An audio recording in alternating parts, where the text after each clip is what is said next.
안녕하십니까. 신의균의 국방TV 브레이킹 뉴스입니다. 어제 제가 강원도 속초 인근의 켄싱턴 리조트라고 하는 이 호텔 리조트 인근 해상에서 잠수함을 발견했다라는 신고, 제보가 들어왔다는 제가 속보를 말씀을 드렸고, 군에 이 사실이 맞는지 아닌지 해명을 하라라는 보도를 해드렸던 적이 있습니다. 그랬더니 이제 군에서 저에게 답이 왔습니다. 군에서 뭐라고 이야기하냐? 신고자는 켄싱턴 리조트 앞바다에서 잠수함을 목격했다라고 했다가 좌우로 흔들리는 검은 물체를 보았다라고 수정했다. 군은 정상적으로 상황 접수 후에 해경과 공조해서 해당 시간대의 자료를 찾았고 당시 그곳을 지나던 어선을 확인했다. 분석 결과 해당 지역은 어망과 해저 지형상 잠수함이 접근할 수 없는 지역이며 목격한 내용이 적 전술과 부합하지 않는다는 사항을 고려해 대공 혐의점이 없다라고 결론지었다. 일부 매체가 문의해 와서 위와 같은 사실을 설명했고 오인 신고로 결론난 사항을 굳이 해외에 알릴 필요가 없어 공개하지 않았다라고 어젯밤에 육군 관계자가 저에게 답을 주었습니다. 이렇게 이 사항을 이렇게 종합을 해보면 그런 신고가 들어왔는데 그 신고자는 검은 물체가 흔들리는 것을 봤다라고 신고를 했죠.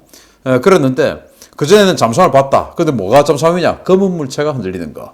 그런데 지금 당연히 가보니까 없죠. 잠수함이 실제 잠수함이라고 하면 자망해버리고 없죠. 그거 없으니까 그럼 어디 갔냐? 그래서 이제 해경하고 같이 그 해당 시간에 해당 지역의 선박 운행 상황을 보니까 어선이 그 시간대에 지나갔던 기록이 있더라. 그래서 그건 그 어선으로 판단한다 라고 결론을 지은 겁니다.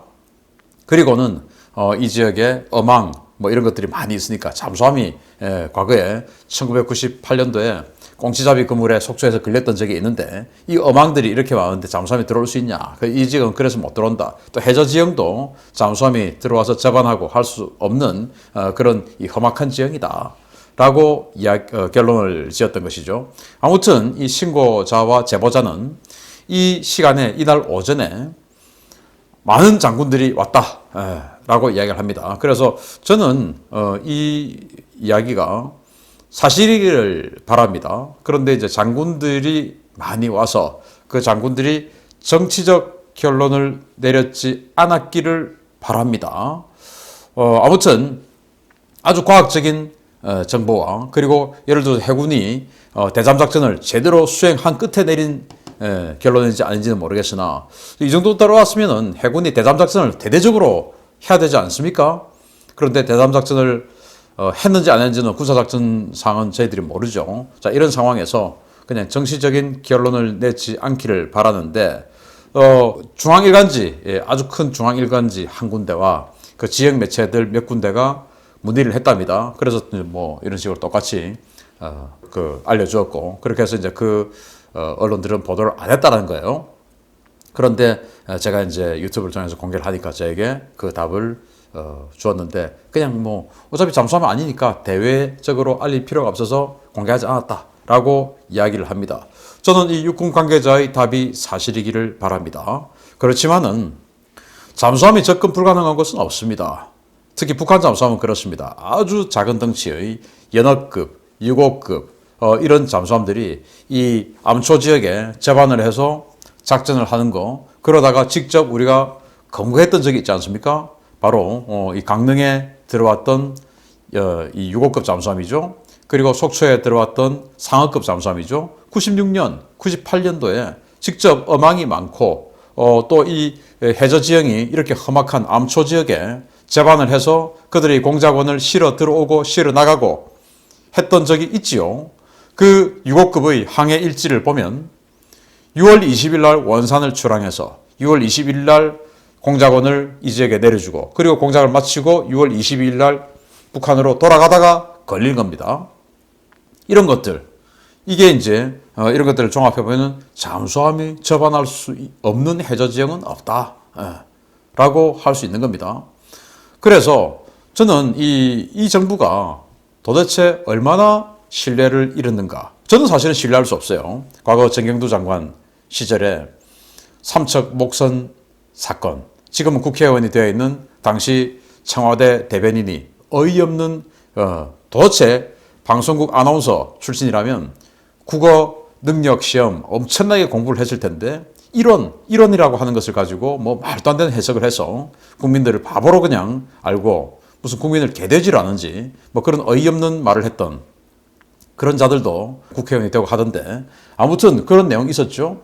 그리고 그 비슷한 시기에 또 서해 지역에 신고가 또 들어왔어요. 지금 잠수함이 있는 것 같다.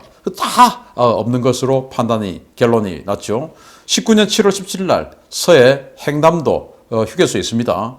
그 지역에 잠수함 잔망경 같은 걸 봤다라는 신고가 들어왔는데 오인 신고로 결론을 지었죠. 그리고 같은 해 19년이죠. 8월 31일 날 충남 당진에 이 장고항이라는 곳이 있는데 여기에 또 잠수함을 봤다라는 신고가 있었는데 또 오인 신고로 결론을 맺었습니다. 그런데 이 서해 지역에 CCTV는 알고 보니까 중국제 CCTV였고 그 CCTV의 회로에 중국의 백도어 바이러스가 깔려있고 그 백도어 바이러스로 인해서 CCTV로 비추어지는 모든 정보는 중국으로 다 가고 있었고 그런 것들을 케이스 가리만 해놓고 국산이다 라고 군은 국민에게 발표를 했고 이런 것들이 있어요. 그리고 그 시기에 뭐 수도방위 사령부를 비롯해서 수많은 군부대가 민간인에 의해서 등산객에 의해서 술이 취한 사람에 의해서 뚫려서 망신을 샀던 그런 경우도 있지요. 그리고 동해 지역에서는 뭐 어느 것이 진실인지는 알 수 없으나 원산에서 김정은에 대해서 어떤 암살을 시도하려고 했던 사람들이 도망을 와서 그 사람을 근데 귀순을 신청했는데 살인자다. 16명을 살인한 살인자다 해서 즉각적으로 북에 돌려보내고 뭐 이랬다라고 하는 설 등 그래서 이제 북에 돌아가는 또 다른 사람들은 나는 귀순을 하기로 했는데 안대를 풀어보니까 판문점이고 북한 군인이 있어서 그 자리에 털썩 주저앉아 버린 이런 비인권적인 행위. 그렇게 해서 국제사회 지금 유엔 인권이사회에서 우리나라를 지금 얼마나 성토를 하고 있습니까? 지금 유엔 인권이사회 진행되고 있는데 우리는 지금 북한 인권선언에 인권 계리안에 작년에 우리는 이 국가 이름을 같이 쓰지 않았어요. 우리는 동의하지 않았습니다. 북한 인권 계리안에. 올해도 지금 우리 외교부는 그 북한 인권 계리안에 참여할지 안 할지 결정되지 않았다. 지금 인권이사회 진행되고 있는데 곧 계리안 채택될 텐데 이렇게 이야기하고 있습니다. 왜냐? 상전으로 생각하는 거 아닌가라는 의심을 우리들은 하는 것이죠. 그래서 삼척 목선 사태를 비롯해서 수많은 귀순 또는 이 북한의 선박들이 들어온 이 상황들 이런 것들에 대한 국방부의 해명 당시 정경도 국방부 장관 그리고 지금 서욱 국방부 장관 이런 사람들의 말을 과연 신뢰할 수 있냐? 저는 신뢰할 수 없습니다. 그래서 이번에 이렇게 잠수함 관련한 신고가 들어왔는데 저는 잠수함이 유유히 빠져나갔을 가능성도 배제할 수 없다라고 생각합니다. 그렇지만 군에서는 지금 비공식적으로 남아 그건 잠수함이 아니고 해당 지역을 지나던 어선으로 판단한다라고 잠정 결론을 지은 것으로 판단하는데 과연 뭐가 진실인지 모르겠습니다. 믿고 안 믿고는 지금 이 방송을 보시는 여러분들의 몫이 되겠습니다. 군에서는 부인했습니다. 저는 그러나 신뢰가 안 되네요. 왜냐?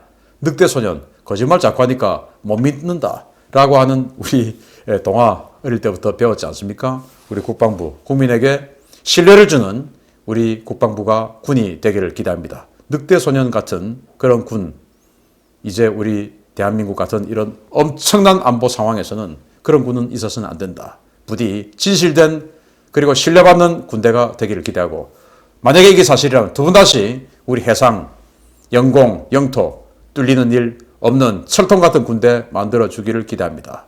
마치겠습니다. 감사합니다.